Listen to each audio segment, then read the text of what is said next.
جب کرسی کے لیے، خلافت کے لیے لوگوں کی زبان پہ عبداللہ بن عمر کا نام آ رہا ہے، ڈر گئے حضرت عمر۔ عبداللہ بن عمر کی حیثیت کو گھٹانے کے لیے لوگوں کی نظروں میں حضرت عمر نے کہا، لوگو تم کہہ رہے ہو کہ میں اپنے بعد ولیعہد کے طور پر عبداللہ بن عمر کو طے کروں؟ ارے جس شخص کو بیوی کو طلاق دینے کا طریقہ نہیں آتا وہ کہاں سے خلافت کی ذمہ داری نبھائے گا؟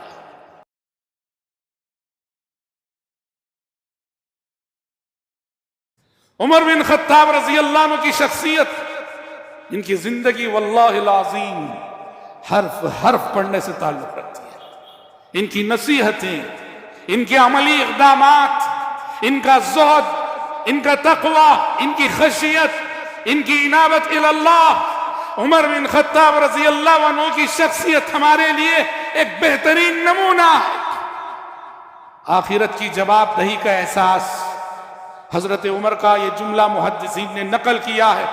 حضرت عمر فرماتے تھے، تصور آخرت کہ انسانوں اس دنیا میں رہ کر کہیں اس دنیا کے فریب اور دھوکے میں مبتلا نہ ہو جاؤ، اسی دنیا کو سب کچھ سمجھ نہ جاؤ، اصل زندگی وہ ہے جو آنے والی ہے، اور یہاں تمہیں ایک مقصد کے لیے بھیجا گیا۔ کیا نصیحت کرتے تھے حضرت عمر؟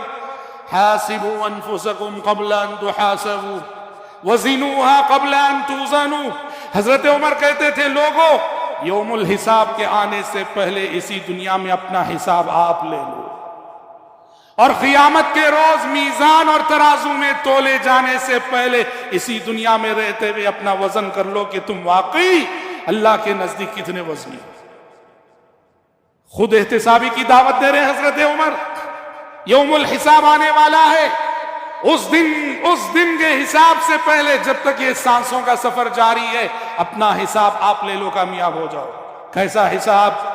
حضرت علی بن ابی طالب رضی اللہ عنہ کے حوالے سے امام بخاری رحمۃ اللہ علیہ نے، جو اپنے آپ میں وہ خود احتسابی کرتے تھے، تنہائیوں میں اپنا حساب آپ لیتے تھے کہ کہاں تک ہم مقصد زندگی سے جڑے ہوئے ہیں۔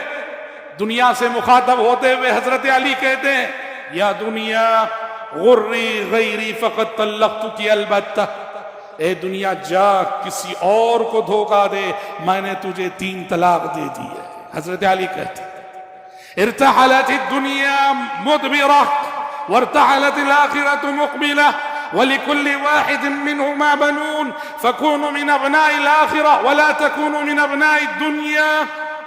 فرماتے تھے، لوگوں دنیا پیٹ پھیر کے جا رہی ہے، آخرت تمہارے سامنے آ رہی ہے، اور دنیا اور آخرت دونوں کے چاہنے والے ہیں، تم آخرت کے چاہنے والے بنو، دنیا کے عاشق نہ بنو، دنیا کے چاہنے والے۔ یہ آخرت کی جواب دہی اور تصور آخرت حضرت عمر کا ایسا۔ اور حضرت عمر بن خطاب رضی اللہ عنہ کا عدل و انصاف کیسا؟ حضرت عمر بن خطاب رضی اللہ عنہ کا عدل و انصاف کیسا؟ اللہ اکبر۔ سلف نے اپنے دور میں کہا تھا، ما فی زماننا شیء اقل من الانصاف، ہمارے دور میں اگر کم سے کم کوئی چیز دکھنے میں آتی ہے تو وہ انصاف ہے اور عدل ہے۔ آدمی اپنے لیے الگ پیمانہ، دوسروں کے لیے الگ پیمانے، انصاف کا کیسے کیسے ہم خون کرتے ہیں۔ حضرت عمر بن خطاب رضی اللہ عنہ کا عدل ملاحظہ کیجئے۔ اپنے زمانے خلافت میں حضرت عمر نے تمام مہاجر اور انصار صحابہ کے لیے بیت المال سے مکافہ مقرر کیا۔ سالانہ ایک مہاجر صحابی کو کچھ اماؤنٹ ملتا تھا، سالانہ ایک انصاری صحابی کو بیت المال سے ایک اماؤنٹ ملتا تھا۔ تو جتنے مہاجر صحابہ تھے نا، جنہوں نے مکہ سے مدینہ ہجرت کی تھی، سارے مہاجر صحابہ کو جو اماؤنٹ فکسڈ تھا وہ تھا 4000 درہم۔ 4000 درہم ایک مہاجر کو بیت المال سے 4000 درہم دیتے تھے۔ صرف ایک مہاجر صحابی تھے، ان کو 500 کم کر کے حضرت عمر 3500 درہم دیتے تھے۔ سارے مہاجرین کو 4000 درہم اور صرف ایک مہاجر کو 3500 درہم۔ وہ ایک مہاجر کون ہے؟ ان کے اپنے بیٹے عبداللہ بن عمر، ان کے اپنے بیٹے عبداللہ بن عمر۔ لوگوں نے کہا امیر المومنین یہ آپ اچھا نہیں کرتے ہیں۔ عبداللہ بن عمر کو آپ نے سارے مہاجرین کو 4000 مقرر کیا ہے اور ان کے مکافے میں 500 کمی کر دیا آپ نے، یہ اچھا نہیں لگ رہا ہے۔ حضرت عمر نے کہا انما ہاجر بہ ابوہ، 500 اس لیے میں نے کم کیے ہیں، ابن عمر نے خود سے ہجرت نہیں کی، اس کے باپ نے اسے لے کے ہجرت کی ہے۔ باپ لے کے نہ جاتا پتہ نہیں وہ کرتا تھا کہ نہیں۔ یہ ہے انصاف۔ اس لیے دنیا حضرت عمر کی مثال، عدل کی جب بات آتی ہے، آج تک حضرت عمر کی مثال دنیا دیتی ہے اور قیامت کی صبح تک دیتی رہے گی۔ عہدہ و منصب یہ ہر جگہ کا مسئلہ ہے، ہماری جماعت کا مسئلہ ہے، جمعیت کا مسئلہ ہے، حکومتوں کا مسئلہ، عہدہ و منصب، کرسی کی دوڑ میں کرسی کرسی کرسی۔ حضرت عمر بن خطاب رضی اللہ عنہ دیکھیے خلیفہ بن گئے، جب ان کے سامنے ان کی زندگی کے آخری ایام میں یہ مشورہ آیا، لوگوں نے مشورہ دیا امیر المومنین اپنے بعد کوئی ولی عہد مقرر کر دیجئے کہ آپ کے بعد جب آپ دنیا سے رخصت ہو جائیں گے کسے خلیفہ ہونا چاہیے، ایک ولی عہد مقرر کر دیجئے۔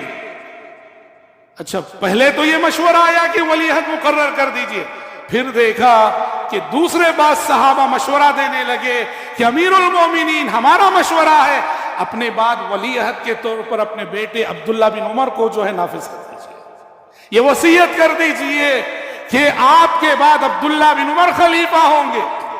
حضرت عمر جو آخرت کی جواب دہی کے احساس سے تڑپ رہے تھے، انہوں نے دیکھا یہ بار خلافت جو میں اپنے ناتواں کندھوں پہ اٹھا لیا، اب میرے بعد میری اولاد کے کندھوں پہ یہ امانت آنے والی ہے۔ ڈر گئے جب کرسی کے لیے، خلافت کے لیے لوگوں کی زبان پہ عبداللہ بن عمر کا نام آ رہا، ڈر گئے حضرت عمر۔ عبداللہ بن عمر کی حیثیت کو گھٹانے کے لیے لوگوں کی نظروں میں حضرت عمر نے کہا لوگو تم کہہ رہے ہو کہ میں اپنے بعد ولی عہد کے طور پر عبداللہ بن عمر کو طے کروں؟ ارے جس شخص کو بیوی کو طلاق دینے کا طریقہ نہیں آتا وہ کہاں سے خلافت کی ذمہ داری نبھائے گا؟ حضرت عبداللہ بن عمر سے بھول ہو گئی تھی نا، پیارے نبی کی زندگی میں حالت حیض میں اپنی زوجہ کو طلاق دے دی تھی انہوں نے، حالت حیض میں طلاق دینا منع ہے۔ حضرت عبداللہ بن عمر نے حالت حیض میں طلاق دے دی تھی، پیارے نبی نے کہا رجوع کرو، بعد میں انہوں نے رجوع کیا تھا، سمجھ رہے؟ تو حضرت عمر دیکھیے جب دیکھا کہ میرے بعد اس عہدے کے لیے بیٹے کا نام آ رہا ہے، ڈر گئے۔